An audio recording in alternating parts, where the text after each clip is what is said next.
Rabieta, estoy a cargo del Centro Emprendedor de la Universidad de Belgrano, soy profesor de la casa y graduado hace muchísimos años.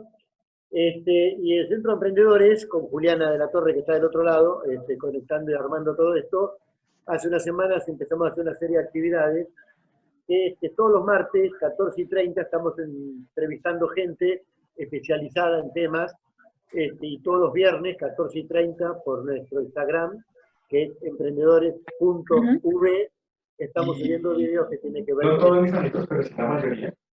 Así que una... Colombia.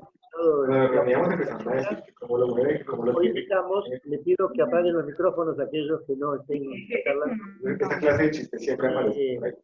Y hoy invitamos, bueno, un gran amigo de la casa, director de carrera, No todos. y contador. Hoy es el día de No sé qué me dice cuenta cosas económicas, con lo cual, bueno, un gran abrazo a todos los colegas. Pues no así. Claro. Cuando nos pusimos a hablar con Andrés de este tema, a él se le ocurrió uno buenísimo. ¿Qué pasa con la economía familiar? Con lo cual hay una interferencia bárbara. Sí, sí, es que los habilitan. Eso es lo que nos contábamos. Yo decía, no, hola, por favor, los micrófonos apagados. Amigos, como que te presentaba el... No se están, bueno, ahí está. Ahí está. Los micrófonos, bárbaro, 10 puntos. Entonces, la pregunta es a Andrés Di Pelino, que la mayoría supongo que lo conocemos, y muchos somos muy amigos por suerte. Según dicen las estadísticas, el 90.2, una cosa así, de todas las familias argentinas tienen deudas. Esto implica tarjeta de crédito, expensas, servicios, prepaga, lo que sea. Andrés, yo ahora me callo y te quiero escuchar. ¿Qué hacemos con la economía familiar en esta situación de viento social? Todo tuyo. Bueno, gracias Leonardo, gracias Juliana. Bueno, gracias al Centro de Emprendedores para esta posibilidad de tener esta charla que, como vos dijiste, van a ser 20 minutos. Y imagino que después tendremos un espacio de preguntas. Un poco el tema es el disparador de lo que ha sido el impacto del coronavirus en las familias, ¿no es cierto? Es decir, entendiendo la familia como una unidad económica. Yo esto lo quiero remarcar en términos, digamos, de lo que es la economía. Nosotros a las familias las tomamos como una unidad. Allí sabemos que se llevan adelante un conjunto de consumos y que a la vez algunos miembros, o al menos un miembro de la familia, se presupone tiene un ingreso, ¿no es cierto? Y sobre esto ahora me voy a detener un poquito más. Vos decías, Leonardo, como un tema de gran preocupación, el endeudamiento de las familias. Yo decía, el endeudamiento de las familias no es nuevo en la Argentina, es algo que ya lleva unos cuantos años. Las familias argentinas hace tiempo, especialmente en ciertos sectores, no alcanzan con sus ingresos a cubrir sus gastos. Esto no es algo nuevo. Ahora bien, yo no me quiero detener en hacer historia de lo que han sido las economías familiares, pero me detendría sí en lo que fue el comienzo del coronavirus, el COVID-19, en la Argentina, con la instalación de la cuarentena, allá por el mes de marzo. Llevamos 2 meses. El primer mes, marzo, fue un mes que nos agarró a mitad de camino, con lo cual un conjunto de actividades ya habían tenido su desempeño a lo largo de ese mes, y a partir de la segunda quincena, buena parte de esas actividades se interrumpieron. Yo lo que distinguiría primero es, el conjunto de las familias los pondría en 2 términos.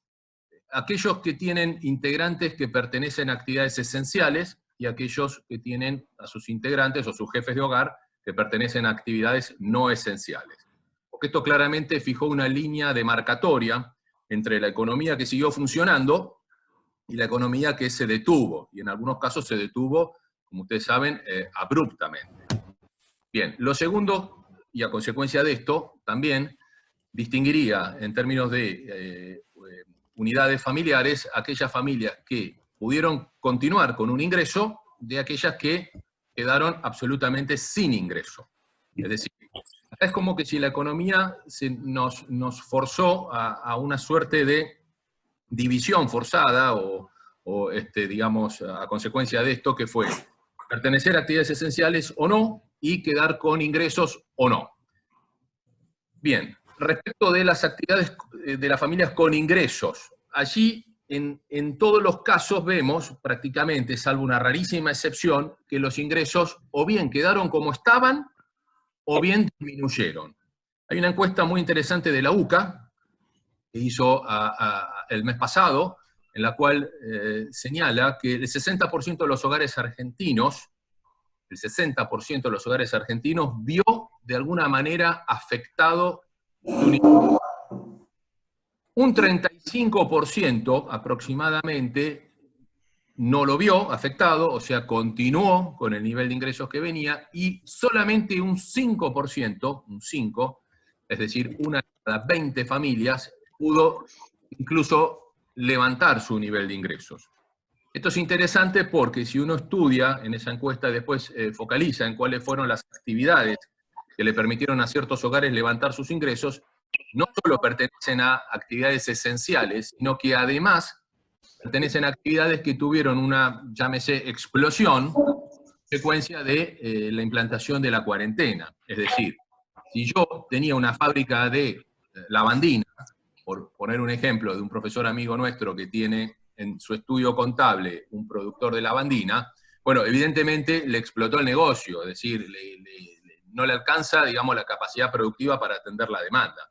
Si yo tuviera una fábrica de alcohol en gel, me ocurriría otro tanto. Si yo me dedicara a prestar un servicio puerta a puerta, o que tuviera que ver con las telecomunicaciones, el incremento, el auge de la venta de equipos electrónicos, de computadoras, teléfonos celulares, la internet, etcétera, evidentemente allí las actividades y niveles de esos productos subieron considerablemente.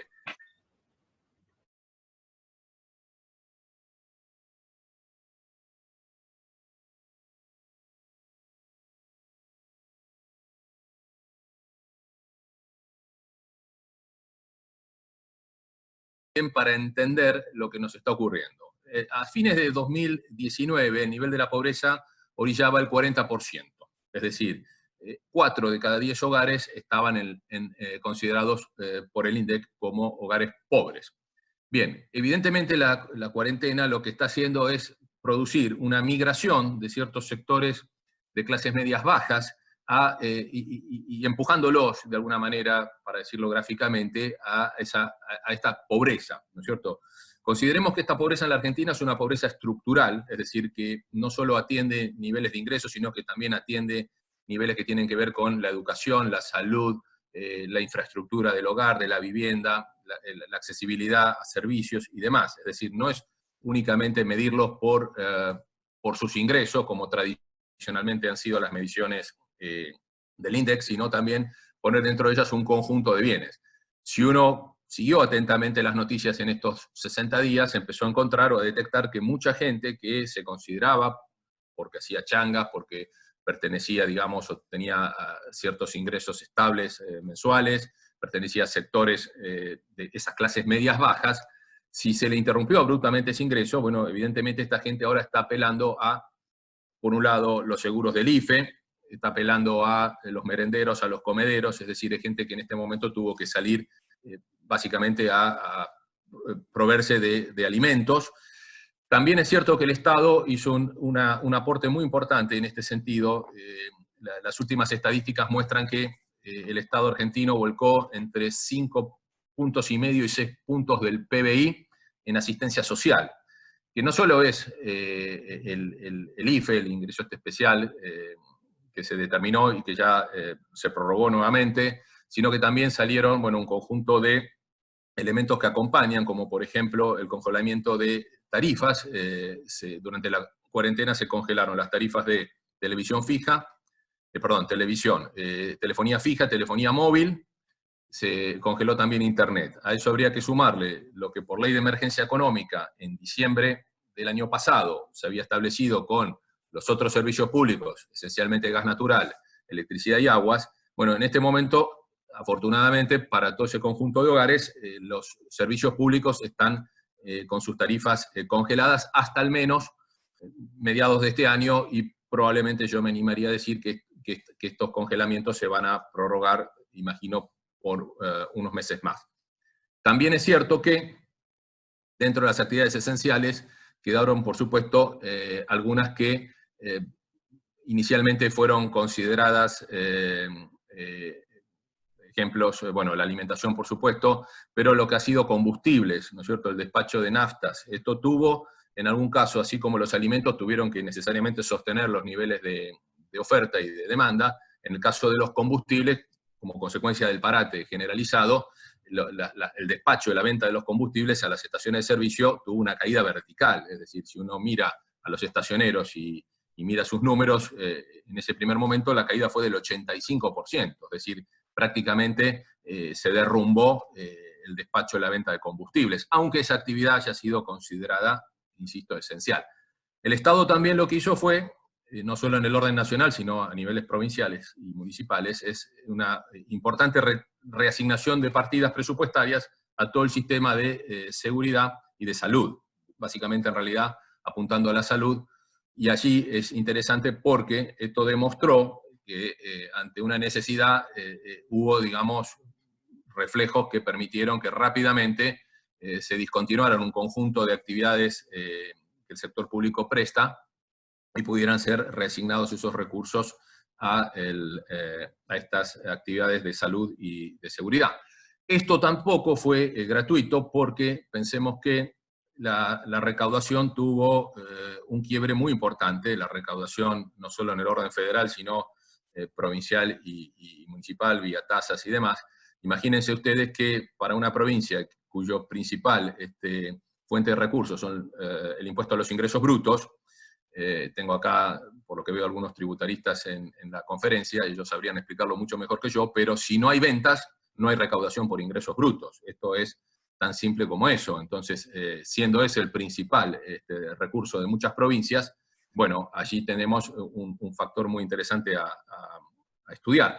Las provincias, a su vez, que son productoras de hidrocarburos, vieron afectadas fuertemente sus cálculos de las regalías hidrocarburíferas, precisamente también porque la producción de hidrocarburos se derrumbó.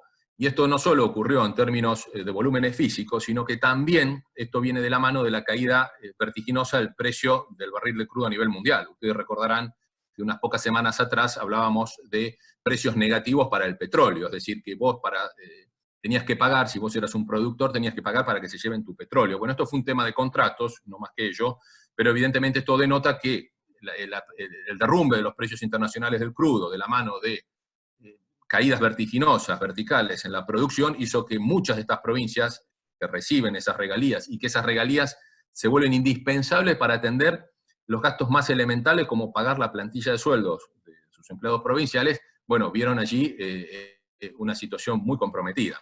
El Estado también lo que hizo fue salir con una batería en auxilio, que por supuesto nunca va a ser toda la necesaria, porque todos sabemos, los que estamos en economía, que la actividad estatal nunca puede reemplazar en forma plena la actividad privada, es decir, lo que hace finalmente es, digamos, atender algunas necesidades, pero no sustituye. El Estado no puede sustituir lo que es el sector privado en ninguna economía prácticamente, excepto que fuera una economía absolutamente dirigida. Entonces allí, bueno, se salió con asistencia financiera a empresas para pago de salarios. La AFIP produjo toda una serie de medidas importantes con relación a monotributistas, con relación al diferimiento del pago de algunos impuestos y demás, pero lo cierto es que estamos a 60 días de esta cuarentena y la sensación que prevalece es que muchas familias, si no consiguen sus jefes de hogar recuperar actividad económica, realmente no sabemos por cuánto tiempo más va a poderse sostener esta situación. El Estado, que de la mano, digo, de toda esta, digamos, batería de medidas que ha llevado a la práctica, se encuentra, ustedes saben, en una situación extremadamente compleja con la renegociación de la deuda, donde la semana pasada hablábamos en este mismo espacio, en este mismo foro, de que se venía un inevitable default. Bueno, el default se vino, bueno, ahora se abre una última tal vez oportunidad para renegociar o ver si la Argentina puede ofrecer algo más que lo que el ministro Guzmán inicialmente ofreció, y ver si finalmente se encausa esta cuestión.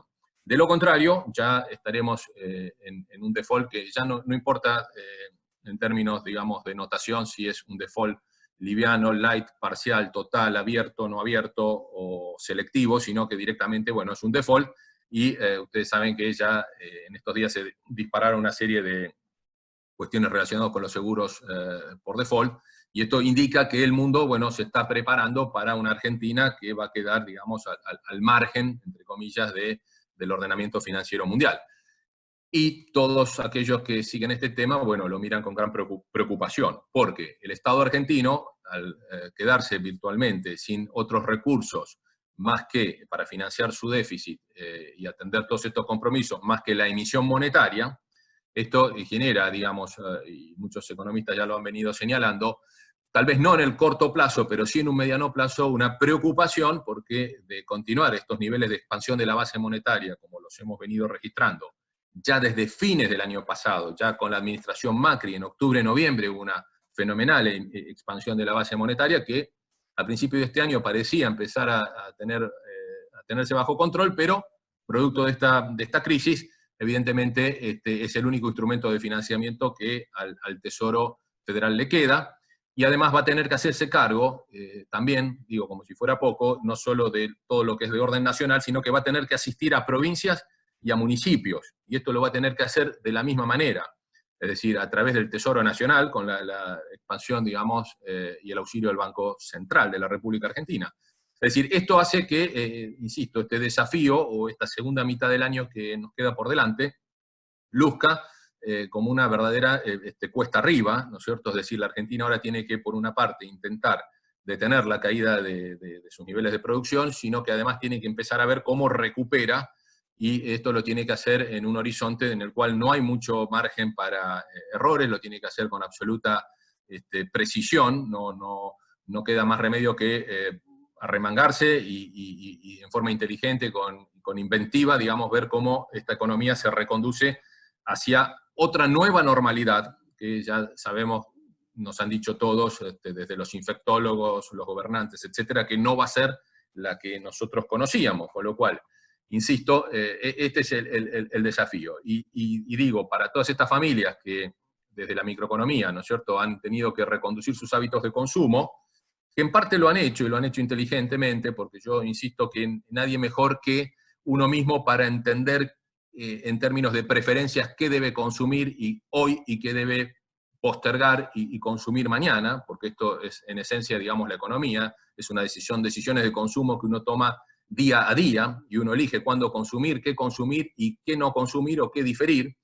Digo, todo esto puede hacerse únicamente de la mano del ingreso, es decir, no hay otra opción, no hay otra forma que a través del ingreso. Y de lo contrario, si no es, como decía el profesor Garavieta al inicio, es a través de endeudamiento. Y los instrumentos crediticios a los que tienen acceso las estructuras familiares en nuestro país son exclusivamente, en este momento, tarjetas de crédito que cobran tasas de intereses elevadísimas, y además, por otro lado, cuyos límites de consumo tampoco son eternos o infinitos. Es decir, uno rápidamente se puede ver embretado digamos, en un círculo ruinoso, donde un mes no pagó o no atendió el resumen de su tarjeta, e inmediatamente todo eso dispara mecanismos, ¿no es cierto?, de intereses, punitorios, sanciones y demás, y en unos pocos meses más encontrarse con una abultada suma de dinero que ya no tendrá ni sabrá cómo cancelar ni poner al día. Entonces, a ver, yo lo que digo es, se está ahorrando en algunos puntos, porque uno no está viajando, lo que hace home office lo hace desde la casa, no tiene que consumir afuera, no gasta en transporte, no gasta en alimentos cuando sale, puede organizarse internamente. Los chicos, los chicos que asisten a las escuelas, otro tanto. Si aquí hay estudiantes de las universidades también entenderán, digamos, a lo que me refiero cuando se quedan en sus casas y gastar en otras actividades de esparcimiento, de gastronomía, de hotelería, turismo y demás, el consumo ciertamente se reduce, pero lo importante acá es mirar no solo los consumos, sino yo lo que más miro es el lado de los ingresos. Y recomponer los ingresos de todos estos sectores va a ser, por cierto, arduo, va a ser doloroso para muchos, y esperemos que, bueno, de alguna manera prontamente podamos ver una luz al final del túnel. Bueno, yo con esto hice una reflexión general, tal vez fue un poquito rápido, no sé, ustedes dirán, quedo abierto a preguntas, y bueno, muchas gracias nuevamente por escuchar. No, gracias a vos, Andrés, no sé si me estás escuchando. La cosa es sumamente complicada. Hace 48 horas vio que Aerolíneas Argentinas empezaba a bajar el sueldo a 7.000 y pico de empleados, y que algunas empresas. Una pregunta que te hago es la siguiente.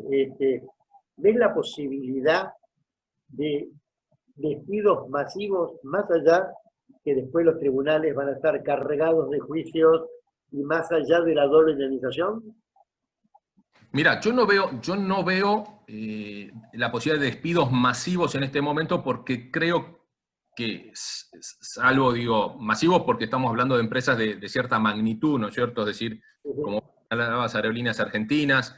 Bueno, el presidente de YPF, Guillermo Nielsen, se manifestó, digamos, días atrás también respecto de que con estos niveles de producción YPF le sobra, digamos, la relación barriles de crudo extraídos versus cantidad de empleados se volvió, digamos, realmente negativa, ese ratio, pero no veo la posibilidad de despidos masivos. Lo que veo es la pérdida de empleos paulatina, digamos, por goteo, si se quiere, y que van a ser después muy difíciles de recuperar. Sobre todo, mi mayor preocupación es en los sectores informales, es decir, en los sectores informales donde no hay, como vos sabés, Leonardo, no hay costo de salida, es decir, yo tenía una señora que venía a casa a limpiar, pongámosle. Entonces, bueno, no viene más porque está en cuarentena, yo no la tenía en blanco, y entonces, ¿qué ocurre? Naturalmente, esa persona perdió su ingreso, es decir, lo mismo el que hacía el albañil, el que se dedicaba a la construcción, el changarín, en fin, todo un segmento de ingresos de esos medios que han quedado, medios y bajos, que han quedado afectados por la informalidad, por un lado, cosa estructural. No perdamos de vista que el 40% al menos de la economía argentina se mueve en negro, pero que además han quedado, digamos, dañados por la situación esta de la pandemia, que impide los transportes y los traslados, ¿no es cierto? Pero no veo despidos masivos así al estilo grandes corporaciones. Es decir, los más hackeados son las pymes, por un lado, y ese 40% que estaba en negro. Sin duda, sin duda. Es histórico, por otro lado. Y el ¿no? comercio, y dentro de la pyme me centraría en toda la actividad comercial, fundamentalmente en lo comercial, porque el industrial pudo haber parado las máquinas, tenía stock, tenía resto, y en cuanto le digan, bueno, salga y venda de nuevo, salga a proveer al mercado de nuevo, lo puede hacer. Pero el comercio que bajó la persiana y que se atrasó 1 o 2 meses con el pago del alquiler, que no le pudo pagar a sus empleados, reabrir las puertas realmente va a ser un desafío inconmensurable. Nos quedan 2 minutos, Andrés. Una pregunta que apareció recién en el chat acá. ¿Qué pasa, según vos, con el tipo de cambio? Tenemos demasiados dólares, ¿no? Tipos de dólares. Bueno, a ver, el tipo de cambio en la Argentina, cuando decimos el tipo de cambio sube, en verdad lo que tenemos que decir es el peso se devalúa, ¿no es cierto? Lo que ocurre es que el peso pierde poder adquisitivo. Aquí yo no veo en el corto plazo, digamos, un gran problema. En el corto plazo, porque el gobierno puso una cantidad de restricciones que hacen que en este momento la capitalización de dólares se vuelva cada vez más difícil.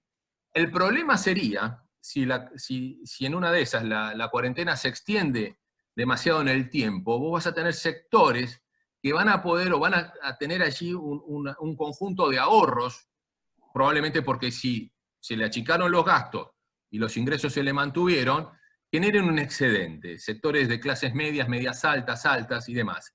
Si esos sectores de golpe se corren al dólar, ahí sí podés tener un problema, en ese caso. Entonces, yo lo que vería con interés es que el gobierno pudiera generar algunos otros instrumentos de inversión, de ahorro, y entiendo que algunas medidas últimas del Banco Central respecto de correcciones en la tasa de interés van en esa dirección que vos, Leonardo, mencionás.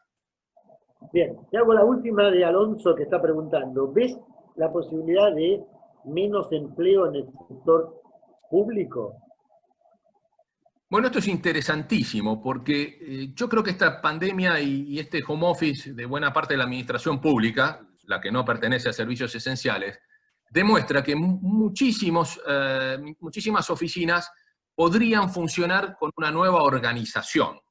Ahora, yo no hablaría de pérdida de empleos públicos, sino yo más bien me interesaría por darle una nueva racionalidad, una nueva funcionalidad al sector público. Es decir, entendiendo que el sector público ahora va a tener que, de alguna manera, apuntalar codo a codo al sector privado. Entonces, me interesaría muchísimo ver que las agencias gubernamentales pudieran estar trabajando mano a mano, codo a codo, mancomunadamente con los sectores productivos, ¿no es cierto? Y ayudándoles a encontrar, digamos, soluciones, ¿sí? Yo creo que esto me parece interesante. Y la pregunta realmente, Alonso, era si ves que puede haber ajustes en los salarios públicos, y con eso terminamos. ¿Cómo lo ves? Mirá, la única reciente, entre comillas, que yo recuerdo de ajustes en los salarios públicos las produjo el presidente Fernando de la Rúa, cuando asumió como ministro de Economía Ricardo López Murphy. Con una caída del 13% en los saberes de los empleados estatales, eso terminó muy mal, es decir, el Estado se llenó de juicios, la justicia le dio la razón a los trabajadores estatales y hubo que reponerles el salario a los valores sin quita y además hubo que pagarles toda la deuda, o sea que fue una verdadera calamidad. La legislación argentina no permite quitas en los saberes de los empleados estatales, no está previsto. Andrés y Pelino, como siempre, Andrés, clarísimo. una pregunta quería hacer, si es posible. Dale, sí, claro. Sí, Norma, adelante. Ser? Gracias. Sí, adelante. Era un poquito larga para ponerla en el chat, Andrés. Mira, ayer en una charla con abogados sobre el tema de las empresas en crisis, que se hablaba de el tema de reformar o no la ley de concursos y quiebras, que mayoritariamente incluso estaba la fiscal Gabriela Boquín y el que hablaba era el doctor Daniel Vítolo, ensayó, bueno, yo estoy de acuerdo, no es momento para hacer una reforma integral de la ley de concursos y quiebras cuando en realidad la ley prevé un momento de estabilidad, no este momento que es de angustia y de una situación anómala. Pero él decía, yo te lo pregunto a vos por tu visión en economía, como economista, él decía, el Estado debiera poner los pocos recursos que tiene en lo productivo, en generar nuevas formas de trabajo, nuevas formas para que vaya al sistema educativo, al sistema de producción, hay que sacar la producción. Y decía, hay que cortar la deuda pública y la deuda privada, hacer una gran consolidación y hacer un bono. O hacer un bono. Él decía, le preguntaron, ¿y cómo? Bueno, yo no soy, tenemos expertos en hacer bonos, yo supongo que se refería a los economistas. ¿Vos cómo ves una situación de ese estilo? ¿La ves viable? Mirá, o... el bono, en verdad, en este momento, y esto ya se ha discutido en varias oportunidades, es de instrumentación compleja, ¿no es cierto? Es decir, que el Estado, digamos, en relación a los concursos y a las quiebras, ¿no es cierto?, arme estos bonos y los pueda, digamos, colocar y los pueda hacer funcionar, es complejo, llevaría tiempo. Tal vez haya que pensar en términos de la ley de concursos y quiebras, y tal vez haya que darse un tiempo para rediscutirla, que no lo veo con malos ojos, pero como vos decías, Norma, esto tendría que ser en un contexto de cierta estabilidad. Es decir, en el medio de esta crisis, ponernos a discutir la ley de concursos y quiebras tal vez no sea el momento, como tampoco sea el momento para discutir una nueva ley de hidrocarburos, como el gobierno pensaba hacer a principios de año, pero lo agarró la pandemia en el medio. Es decir, son temas que requieren de ciertos consensos que tal vez deban esperar por lo menos un tiempo. Bueno, no sé, profesor Garavieta, usted si quiere dar Andrés, ya estamos sin tiempo. Como siempre, un abrazo enorme, ganas de de irnos ahí al café a tomar, como siempre, con todos los amigotes, que muchos están conectados. Les cuento, por supuesto, Andrés es un especialista en la parte energética, con lo cual te vamos a convocar dentro de muy poco para tocar ese tema. Y bueno, como siempre les cuento, los viernes 14:30 en nuestro Instagram, emprendedores.v, estamos subiendo material de 3-4 minutos, y los martes 14:30, que hoy nos pasamos, y ya me está diciendo acá de la torre que se nos corta el Zoom. Te mando un abrazo enorme, gracias Andrés, como gracias, siempre. Andrés. Chao, gracias a todos. Chao. Y vamos a subir. Chao. Muchísimas gracias. Vamos a subir el video próximamente, ¿sí?